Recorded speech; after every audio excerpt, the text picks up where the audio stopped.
예, 국회가 오늘부터 국정감사에 들어갔습니다. 19대 국회 마지막 국정감사인 만큼 여야의 다짐도 예년과 다를 텐데요. 국회로 가보겠습니다. 이준석 기자.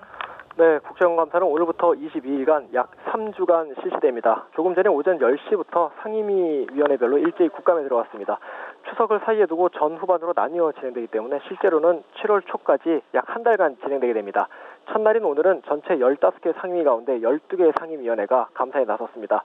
국회에서 진행되는 일정은 미방위와 농림위원회 두 곳에 불과하고 나머지 상임위원회들은 대부분 정부 세종청사에서 국감을 진행하고 있습니다. 이 때문에 여야 지도부도 아침 일찍 당 회의를 마치고 곧바로 국감장으로 이동했습니다. 새누리당 원유철 원내대표는 정쟁으로 얼룩진 모습이 아닌 민심을 정확히 파악하고 국민의 아픔과 고통을 달래주는 민본 국감이 돼야 한다고 말했습니다. 새정치민주연합 이종호 원내대표는 새누리당의 특권층 감싸기 때문에 증인 채택 과정부터 위협받고 있다. 증인 채택 과정도 전체 공개하자며 과감한 증인 채택을 요구했습니다. 이번 국감은 내년 4월 총선을 앞두고 진행되는 것이어서 사실상 총선 전초전으로 흐를 것이라는 전망이 많은데요. 실제 여야 모두 국감이 끝나면 서서히 공천 레이스에 들어가기 때문에 한 방을 터뜨리려는 여야 의원들의 경쟁이 치열할 것으로 보입니다.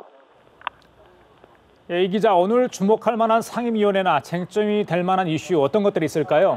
네, 우선 교육문화체육관광위원회가 주목됩니다. 정부 세종청사에서 교육부와 국사편찬위원회를 상대로 국감을 진행하고 있습니다. 여권에서는 현재의 검인정 체제에서는 국사교과서가 좌편향돼 있다. 그러니 국정교과서로 바꾸자고 주장하고 있습니다. 반면에 야당은 사상통제라고 반발하고 있어서 논란이 예상됩니다.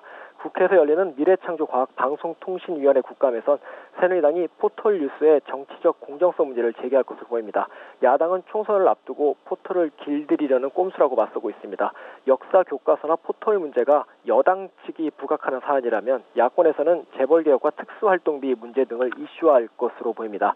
안전행정위원회에선 최근 새누리당 의원 연찬에서 있었던 정종섭 장관의 총선 필승 건배사 논란이 다시 다뤄질 것으로 보이는데요. 이 문제 때문에 초반부터 파행하면서 진통을 겪고 있습니다. 그 밖에 환경노동위원회 환경국감에선 설악산 오색 케이블카 사업이 산업통상자원위에선 조선업종 손실 문제 등이 거론될 전망입니다. 지금까지 국회에서 전해드렸습니다.